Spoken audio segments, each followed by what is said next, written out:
Hello and welcome to another podcast. This is the last of what will connect to chapter 3.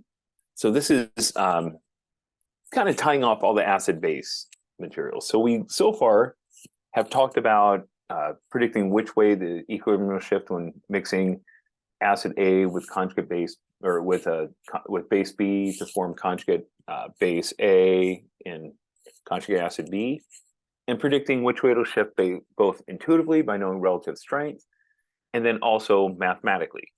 The Ka equilibrium for the reaction will equal 10 to the pK of the product acid minus pK of the reactant acid, and deciding whether that number is greater or less than 1. Okay, this is just coming with a way of deciding which is a stronger acid. So pKs are great if you're given those. You don't need to determine anything. You just simply see which has a lower pKa. But if you didn't get that, or you had to just make a decision roughly what a pK is for some unknown acid relative to a known, you would follow the following recipe. What I want to consider is we're going to look at an acidic proton, an H. It's going to be bonded to some atom, whatever atom that is. Oh, that's embarrassing. So some atom, and then connected to that atom is the rest of the molecule. Okay. So the rest of that molecule is going to do something to the atom, and the atom's going to do something to the H. So I'm going to break this into the so-called primary effects, the things that directly affect this. How long this bond is and how strong this bond is become the two important factors. And then number 2, how much the rest of the molecule pulls electron density away or adds electron density into that atom, which in turn will affect this bond. So the primary effects are going to be the size of this atom, the size of this atom. So bonded to the H, the size of the atom. As the atom gets bigger and bigger, the bond will get longer. It's also going to have to do with electronegativity of the atom, how much it wants to pull electron density away from the H and back to itself. And then finally, the hybridization of the atom, how big the orbital is, and therefore how close the electrons are to the nucleus of this atom. The secondary effects are going to include resonance, which we've considered, so sharing electron density through pi bond, either by pulling it away, electron withdrawing group, or donating in, electron donating group. So withdrawing group or donating group. But we also have something called the inductive effect, which we really briefly looked at. We talked about how much these atoms, based on their electronegativity, will pull electron density away or push it in. So also still electron withdrawing, electron donating, but not as impactful as the resonance factor. And then last but not least, we'll consider something called steric hindrance. Steric hindrance impacts how large this group is. So if this rest molecule is really massive and it gets in the way, then a base can't necessarily get into this H as easily. Or if it doesn't get in the way, then this H is very accessible and you can get to it. So with no further ado, I'm going to get rid of what I wrote and consider the so-called primary effects. The impact of the atom to which the acidic proton that we just drew, that H, is bonded. So as mentioned, the size becomes important. Generally speaking, bigger atoms form longer bonds. Longer the bond, the weaker the bond, the more easily it breaks. The more easily it breaks, the more acidic the compound. So we'll do a few examples in a second here, but it's basically if I have H attached to equivalent atoms in the same column, let's say H attached to oxygen, sulfur, and selenium. There are 3 elements in the periodic table in the chalcogens rule. I have oxygen, sulfur, and selenium. So if I considered an alcohol, a thiol, and I don't know, a seleniumol, I'm just totally making up the words, I would consider the size of the OH, or the O atom, and therefore the OH bond, the S atom and the SH bond, the SE atom and the SE bond. Short, medium, and long bond. Longer bond breaks more easily, meaning this would be my more acidic compound. Okay, I'm going to go into more detail in a second on that. But let me just add a few other things out here. So electronegativity, its desire to take electrons from its neighbor within a bond. So the more you take electrons from your neighbor, the more delta plus you put on that H, the more delta plus on the H, the more acidic it gets. So must remember Fonck full Frisch. Relative electronegativity of the common elements we see in OChem from from fluorine all the way down to hydrogen, not including phosphorus. Not sure why it's not in there. I guess it doesn't fit in nicely in the spelling, but Funkelbrich is the ones I'm going to focus on. Okay. And last but not least, the hybridization. Hybridization is usually one of those last things you look at. There are some cases we're going to worry about it, but by and large, we're usually comparing sp3 situations. Okay. So Morse character within a hybrid means the bond is to a carbon, or I should say an atom in general, doesn't have to necessarily be carbon, but the atom it's bonded to will have Morse character, meaning it's more spherical. More spherical orbital means a shorter bond. But contrary to what we're saying with atomic size here, it seems counterintuitive. Because it's breaking in a heterolytic fashion, where one of the elements is getting 2 electrons, the other one is getting none. When it's a shorter orbital and those electrons are closer to the nucleus that's going to retain them, it actually makes it easier for it to break in a heterolytic fashion, an H plus and an atom minus fashion. So though atomic size is true, hybridization closer to the nucleus is also true. So these kind of seem counterintuitive or opposites of one another, but they both work well together. So longer bond, when talking about atomic size, is such a large number that proximity to the nucleus is less important than just the fact the bond isn't very strong. And then with hybridization, because those bonds are very close in length, proximity to the nucleus becomes a significant factor, more significant than the actual size of that bond. Okay, those are your primary effects. So let's see them in action. Mention, we go down a column, so O, S, and Se. Like we mentioned, selenium to hydrogen bond is longer, breaks more readily. This is more acidic. Thiols are in the middle of these, and alcohols. Your pKa's, these are 15-ish, 15 to 17. These we learned is 10 plus. I'm going to say 11 or so. And these are around 5 to 7. So they're pretty decent values. So let me go ahead and erase what I've written and let those numbers come in. So perfect. Feel pretty good about these. I could also, let me just be complete. For size, let's say I wanted to do the column next to that. I have fluorine, chlorine, bromine. I could go to iodine, but I'm going to stop. HBr is a stronger acid than HCl, which is a stronger acid than HF.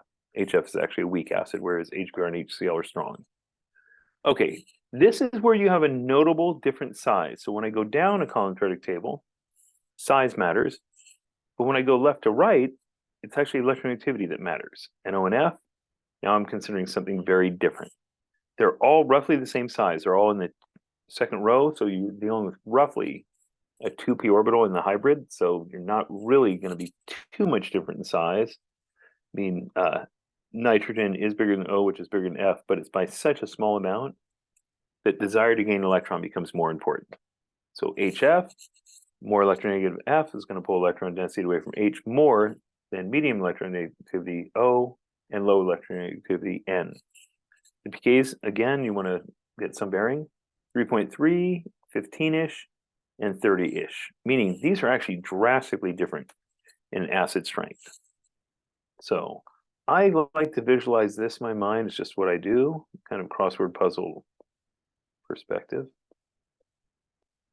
So if you did a crossword puzzle, size is like this.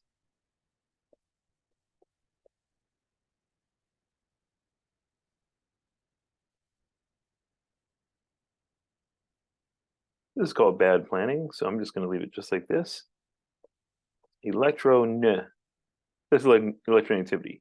So size when I go down, electronegativity when I go from left to right across the periodic table. So when comparing H bonded to an element in a column, we consider size for columns. In a row, we consider electronegativity. Okay, time to get rid of this. I want to add one more thing to the puzzle. And that was probably one that won't show up that often. It's very specific, but we typically only look at it in terms of nitrogen and carbon, and 99% of the time it'll be carbon. But when we're dealing with H on a carbon, H on a carbon, and H on a carbon, we're talking about the same size atomic wise and same electronegativity, because essentially it's the same atom carbon. So hybridization will have an impact. The S character, because the S character is greater in an SP, those electrons are a little closer. Not quite as much sp2, and even less in an sp3. So because these electrons are close to the nucleus, it's going to be able to pull them back more easily. A little bit further away, can't pull it away as easily, and so far away, barely pulls it. So we're talking about 26-ish, 40-ish, and 49-ish. Okay, so I think I'm happy with this. I think this sort of sums up the primary effect. Okay, after considering the primary effect, there's a secondary effect. So if H is on an O and it has the same hybridization in all the cases, then we need to look at what that O is attached to. That's usually our typical case, H on an O or H on an N. So the secondary effects, whatever happens away from that first atom, so it's basically impacted the rest of the atoms in the molecule, not the H and not the first bond it's or the first atom it's bonded to, but the ones subsequently after that. We've looked at resonance a lot. It's a sharing of electrons through the pi network. So if that pi network can pull electrons away, it makes it more acidic. If it donates in, it makes it more basic. The inductive effect, electronegativity, it's kind of a polarity-driven phenomenon. If you have a highly electronegative atom that pulls electron density just towards it through just inherent, I guess, suction in a pi bond or sigma bond, excuse me, it'll pull away, which will pull from a neighbor, which will pull from a neighbor, and eventually you get to the H. If you can pull electron density away from the H, you make it more acidic. So stabilization or destabilization of a charge on a molecule by electronegativity differences. So it's more of a sigma bond phenomenon. It's not as strong as resonance. And then solvation and sterics, I'm going to say they run kind of hand in hand. The molecule is crowded. It can't really get close enough to get an H, or it can't get close enough to be solvated to transfer an H. So it generally is a little less reactive and therefore a little less acidic or basic, depending on which question I'm asking. Okay. So the secondary effects for resonance, if I want to consider the following, I've been usually looking at benzene rings, so I'm just going to take a break from looking at that. Here's a lone pair on that N, lone pair on that N, and lone pair on that N. Not that I'm worried about the lone pair of the N, but I just want to pay attention to what happens to it. This one H on this N, either of these two H's on this end, and either of these two H's on this end. If this goes that way, you will end up with a resonance structure that looks like this.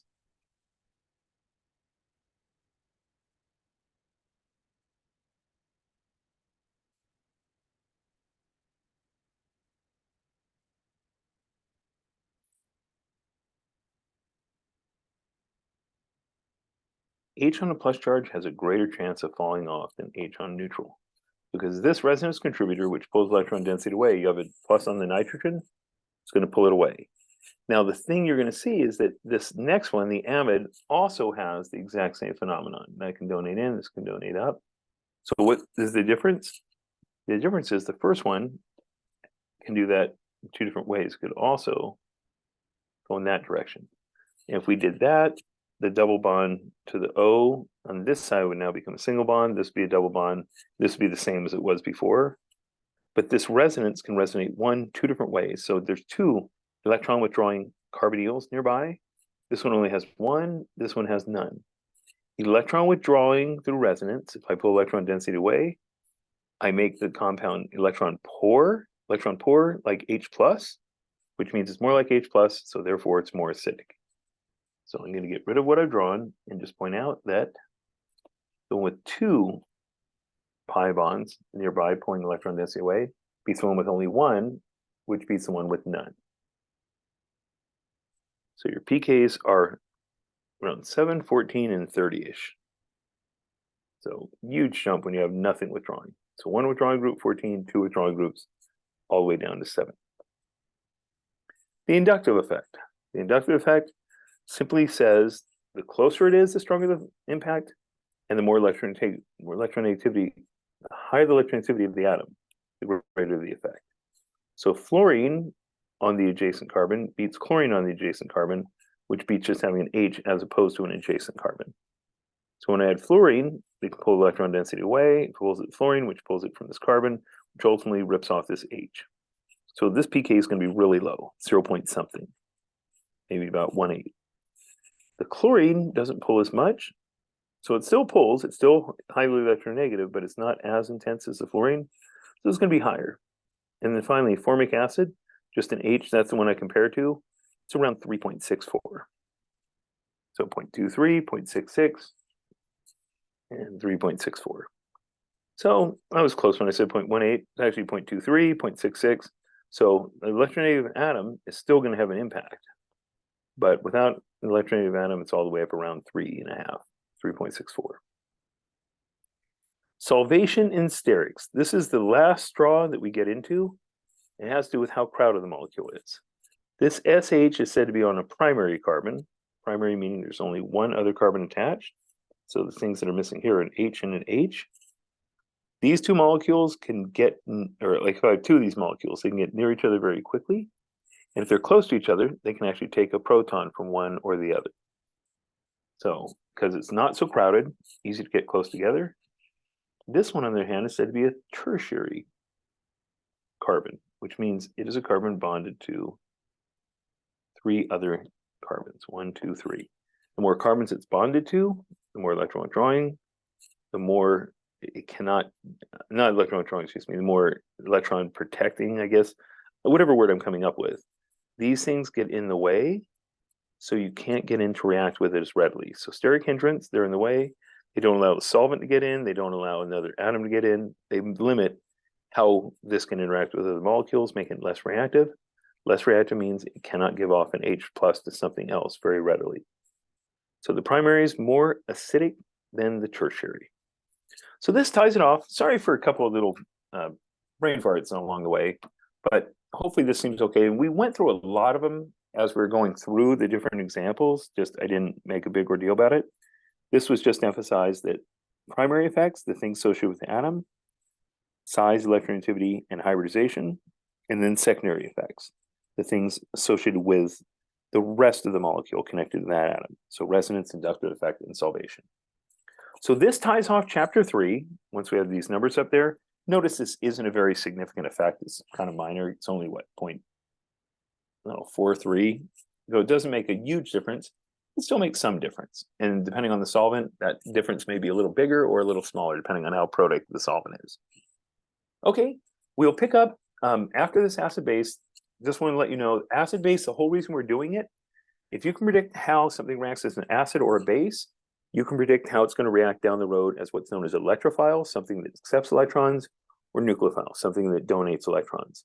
So all this acid-base information is not because we care about acid-base in and of itself. We care about it as a comparison for what we're going to do down the road. So if I know what happens in acid-base chemistry, we can make analogs to some of the chemistry I'll be considering. So have an absolutely wonderful time finishing off the chapter homework, and see you in the Toddcast for chapter 4. So talk to you soon. Bye.